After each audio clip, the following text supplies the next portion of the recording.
I often think that the wrath of God is not the great wrecking ball to sin in the Bible. It is a great wrecking ball. It's not the greatest. I think the love of God, if seen correctly. Because there have been times in my life where I would have been willing to say to God before I was a Christian, okay, I'm willing to take whatever consequence there is for this sin because I want it. So whatever the payment is, fine, take it. But I'm going to get my sin. But after becoming a believer, that idea didn't cross my mind anymore because I thought, but John, you're sinning against the King that is loving you in the present moment that you're sinning. You know, he hasn't become cold towards you. If he became cold toward me like I was toward him, it wouldn't have bothered me. I thought, well, come on, he's indifferent, and he should be.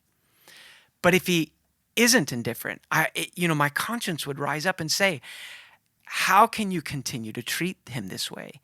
And I would think to myself, but he should be indifferent by now. No, but he's not. And, so sin, the wrecking ball, to me, thinking sin was okay, was the love of God. Chuck, let me ask you a question. If dread of God's wrath is not the great motivation for the Christian, going on repenting, does it have any place in repentance? Well, sure. It often is a starting place for us. We're brought to a sensibility or sense of our sin. God uses it maybe to awaken us to the terrors of hell and that there is a law and I am answerable to him. And then to run us out of our hiding places to look for mercy. Yeah, in a sense, we could say that self-interest is a good starting place for repentance. And we know that that's true, not because of Samuel Davies says it, but because it's scriptural. How many times does God turn his face toward the sinner and at the moment of the sinner's rebellion say to him something like, if you wish you could have, or if you wish to avoid, then. And he's using our self-interest. But I think that Davies is right when he points out that if that's all you have, if that's not just the starting place, but that's the destination. Well, I don't want to go to hell, so I try to be a good guy. I try to, do that repenting thing. If that's the only thing that fills the mind when we think of sin, then probably it's because we have never been brought to love him who first loved us. So what's the third point? The third point is that true repentance reaches to all known sin in you without exceptions.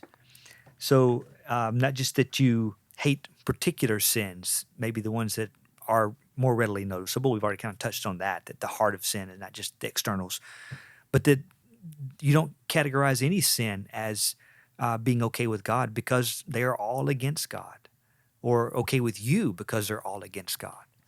Yeah, and that really does flow just perfectly from the first two. It would be impossible to have the first two elements and not to have that third.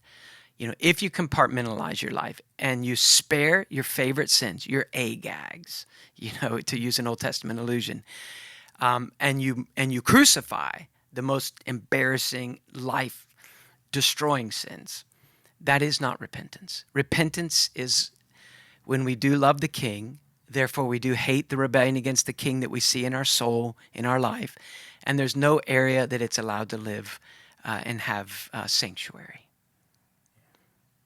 The fourth thing he says is true repentance always includes reformation. There are some very helpful passages in the Bible to help us to be thorough, to make sure that our repentance doesn't kind of just stay in the arena of concepts. Like, wow, that I understand that now, so I must possess it. No, real repentance must be thorough, and so it will work itself out into concrete actions. So 2 Corinthians 7, verses 9 through 11, Paul gives a number of evidences that the Corinthians have genuinely repented. And it's a great list for us to look at. Thomas Watson's little book on the doctrine of repentance deals with those. Richard Owen Roberts' bigger book on repentance deals with those. And both of those books are really very helpful in keeping us from being casual and stopping short in our repentance. If we love the King, we want the repentance to go beyond concepts. We want it to actually include real reform. So this repentance always includes reformation, but at the same time, it doesn't mean that we are perfectly reformed in this life, that we reach a point of sinlessness. And so that kind of opens a question that he raises, and that is, do you view the inability to be sinless in this life as a relief or as grief? Knowing that I will still struggle with certain sins while I'm attempting to put them to death, does that knowledge give you relief? Like, I don't have to be perfect. I can't. Or is that a grief to your soul that I cannot be that? Yeah, that is a really penetrating question.